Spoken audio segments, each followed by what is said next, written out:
வணக்கம் நண்பர்களே. இந்த வீடியோவை காண வந்த அனைவரையும் லைஃப் கைட் சேனல் சார்பாக வரவேற்கிறேன். இன்றைக்கு நாம் பார்க்க போவது அவமானம். இங்கு நாம் பல பேர் பல இடங்களில் இந்த அவமானத்தை சந்தித்திருப்போம்.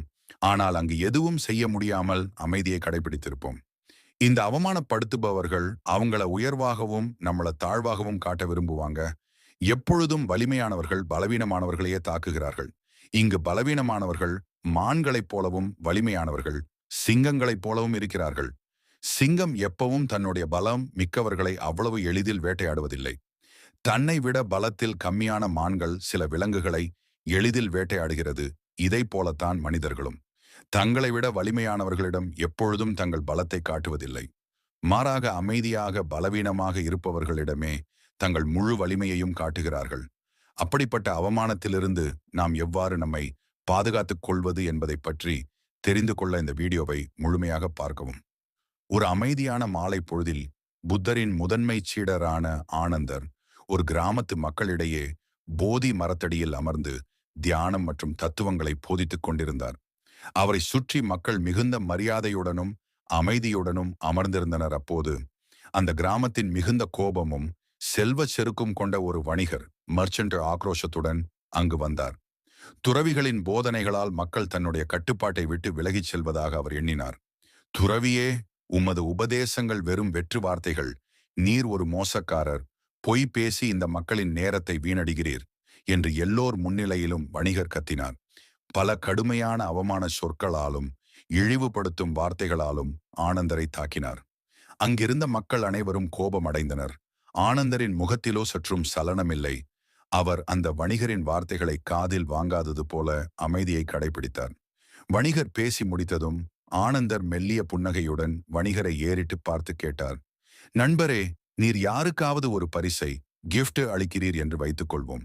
அந்த பரிசை அவர் ஏற்றுக்கொள்ள மறுத்துவிட்டால் அந்த பரிசு யாருக்கு சொந்தமாகும்? வணிகர் எரிச்சலுடன், மிகவும் எளிமையான கேள்வி.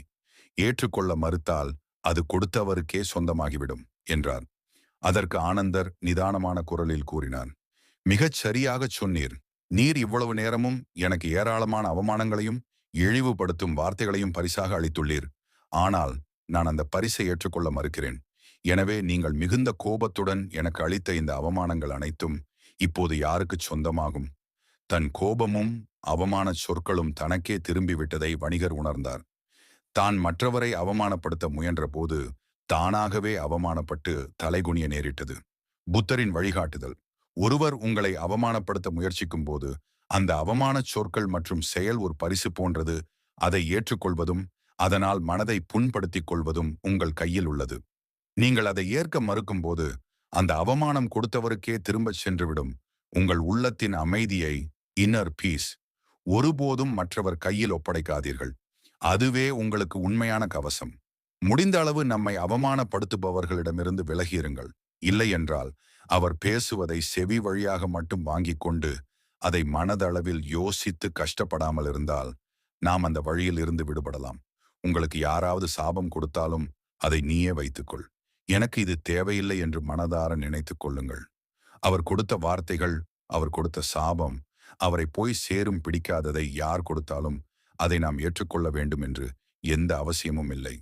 எனக்கு பிடிக்கவில்லை, அதை நீயே வைத்துக்கொள் என்று சொல்ல நமக்கு முழு உரிமை உண்டு. இதுபோல் மேலும் பயனுள்ள தகவல்கள் நமது சேனலில் உள்ளது.